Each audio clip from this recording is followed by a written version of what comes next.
here So for you. Uncle Luke, aka real name Luke Campbell, is running for the U.S. Congress. He's actually been saying this since February. He's been saying this, right? But it's a what the moment because a segment because it's Uncle Luke. It's Uncle Luke. Pop that is going to be just the idea for me is just wild. But you know what I'm saying? But this isn't the same Uncle Luke back from the 80s and 90s. This is 2026. He's 65 years old. I don't know if you've been following him. He's been doing a lot for the community and stuff like that. So youth football, mentoring, business, and like civil activism. So he's been changed from that, right? But you don't when you think of Luke Campbell, aka Uncle Luke, you don't think about all that. You think about what his music was back in Florida back in the 90s. That's what you think about Uncle Luke. And for me, when it goes to show, it says that people can evolve, people can change. You know what I'm saying? Like, this is 1989. He's a different man. So, my question to you guys, how do you guys feel about someone of that past, like how he can, how's that look now? I see a bunch of like smearing of his campaign. You know what I'm saying? Because of who he was in the past. I can see the commercials now.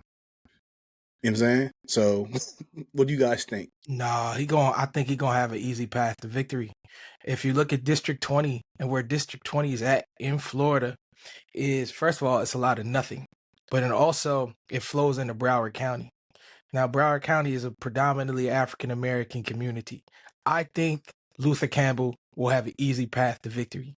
And that I think it'll set a bit of a precedence within understanding politics and with understanding where we're at now with the political spectrum.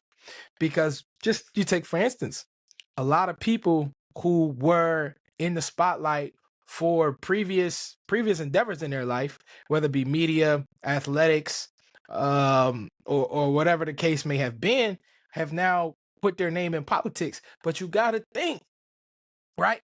With speakers, you know what I mean? You have to be forward. You have to be engaging. You have to be able to grab the public. What better people can grab the public than a musician or an artist of that caliber, right? Just like a Jay-Z. Jay-Z got your ear already. So his words that he says in his songs, he transferred that over to politics. He's already been politicking. You understand? Go back to politics as usual. You feel me? So, like I said, so like I said, I think he's going to have an easy path to victory. It's because it's the human psyche, it's the mindset, right?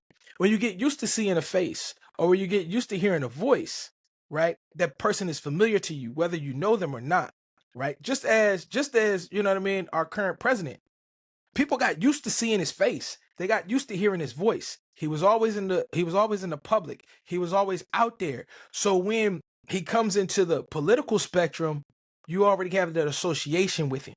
That, and in his particular case, that he's a get money guy, right? He always money, real estate, et cetera, and he's already been around with the top-notch people, so he's already been vouched for it. Mm-hmm. And it's in his situations like that where, like, Uncle Luke has done wonders for the community. Right. And he's been around and he's been able to, he can speak fluently. He can talk. He can grab your ear. So I think it'll be an easy run for him to slide up in there. Like I said, I looked earlier and I didn't even see anybody else was even running against him yet for that seat. So like I said, it might be an easy path to victory for him. So I'm rooting for him. Yeah. I'm rooting for him. You understand? You got to. You know what I'm saying? This is culture and politics right here. And you feel me? I want to see how people do great. Jack of all trades, I move how I move.